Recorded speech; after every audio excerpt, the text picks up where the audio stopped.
find your fuck yes.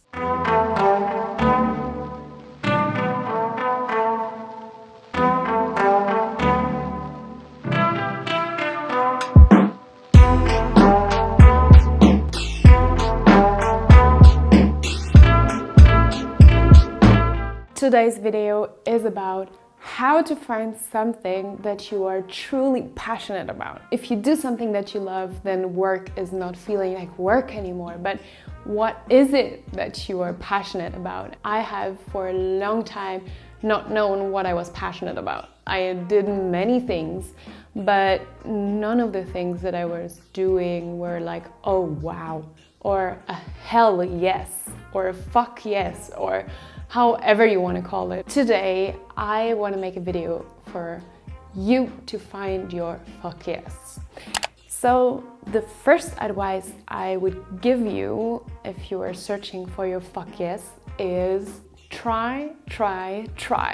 Because yeah, it is by trying things that you will get to experiment, to discover new things, to widen your horizons, see all your possibilities. Because sometimes we are half passionate about something and also half passionate about another, and we find a way to combine it by exploring or trying out new things.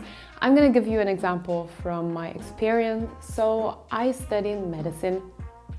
I'm still studying medicine in the last year now, and during the past 6 years I was not like 100% on board with all this medicine idea. So I think it's super interesting to learn about how the human body works and everything, but like I didn't feel like this wow when I studied medicine and when I did some practices in the hospital. So I had the feeling that I needed something more, something different, something that I can really expand in. And medicine, just the classical medicine, as you would say, just wasn't it for me. And then I discovered psychiatrics. And psychiatrics is real medicine.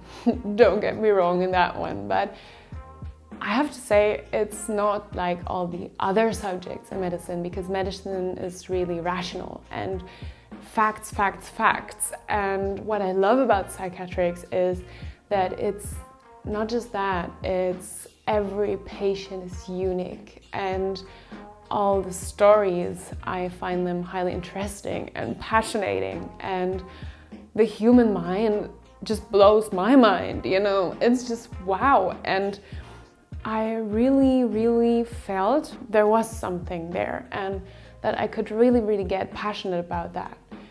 And then I wrote my thesis work in the topic of preventing mental health issues in students. So I was already exploring a little bit the preventive medicine side of things, and this really caught my eye.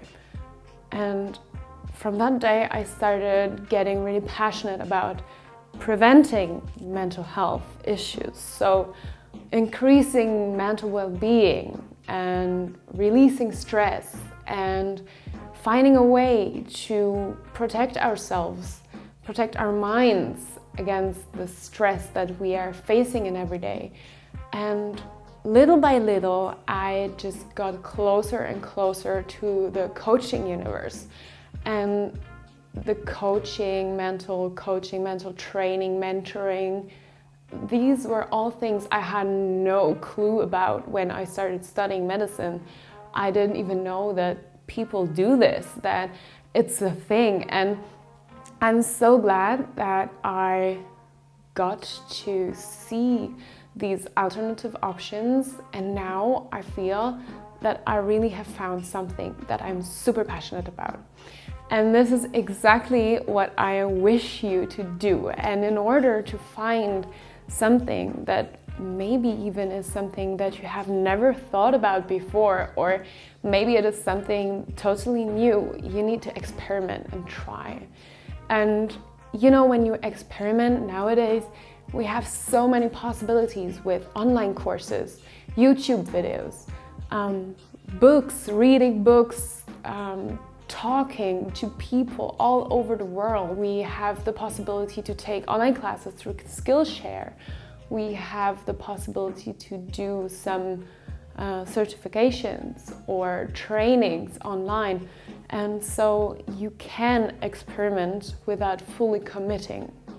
And that is something that I really recommend you to do, because every knowledge that you get, everything that you learn, every skill that you have, every resource that you build for yourself will be with you and will be useful until the end of your life. So you can't waste time exploring your possibilities. That's literally impossible. There's no such thing as wasting time when you're working on your skills, working on your talents, working on your interests, working on things you love, because maybe if you're not going to use them in a professional way, if they bring you happiness, joy and fulfillment, that is already worth so much. So keep that in mind, that by trying and broadening your horizons and doing new things, you are not wasting your time. Now comes the question, what are you passionate about? What do you love doing? And maybe to make that easier, you can ask yourself, if anything were possible and you knew that everything would be fine, what would you do and why? Finding out why can also lead you to more whats. Why I study medicine and want to be a coach is because I love working with people. I love helping them. I love listening to their stories, understanding their views of their situation. I enjoy this. I'm really passionate about it. And there are many whats with which I could accomplish my why. I could be a doctor. I could be a coach. And I also could be, for example, a psychologist. Or I could also be a teacher and working in teaching. That's also a direct contact and listening to people and helping them out.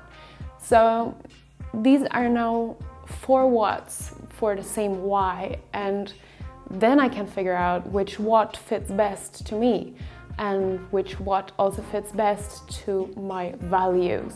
And that brings me to the last point.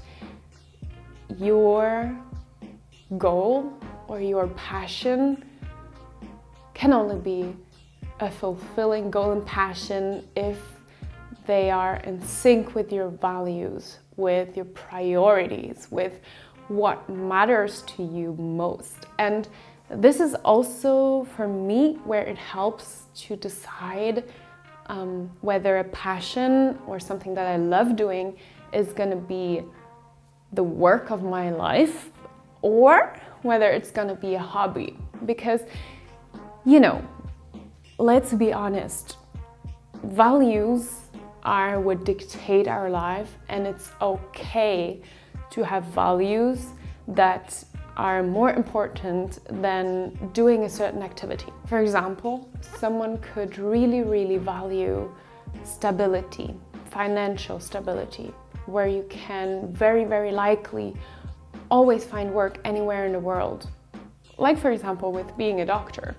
That is a really financial secure job. The probability to find work after graduating if you're a doctor is really high and it's really stable. So that could be a key value for someone. And then for this person, if this person has a passion that is, for example, creative, let's say they are a painter or an artist on top of being a wonderful doctor, then having this deep desire for safety, stability can be higher than the desire for creativity.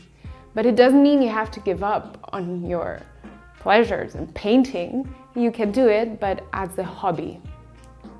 If you value stability and safety more than your adventurous creativity, where you might not find work as easily as you would if you are a doctor. That could also be the case, for example, for someone who loves traveling and who loves adventure and adrenaline and jumping off of cliffs and things like this.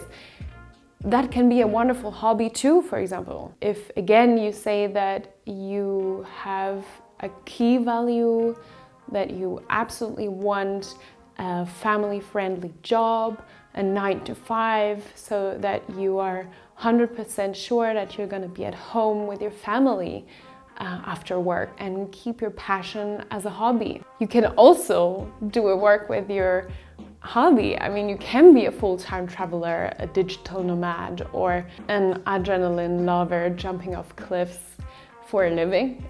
It's possible, so you can also do that, but you have to ask yourself, what are your values? And with this information, then you can decide whether you are gonna choose an activity as a hobby or as a job. And even if you choose your hobby to be a hobby, then finding a job that is fulfilling is gonna add so much to your life. I'm not saying that you should be okay with a job that makes you tired, stressed out, feeling bad about yourself if you have a great hobby. That's not where I'm getting at. I think just that some of our passions can also be hobbies, and some of our passions can also be our work. So we just have to find the balance that works for us. I hope you found this video helpful, and if you have any things to add about this topic, I would love to hear about it in the comments. Have you found your passions, and are your passions your hobbies, or are your passions your job, or both? I would really love to know. And don't forget to like and subscribe if you enjoyed this video, and see you in the next one.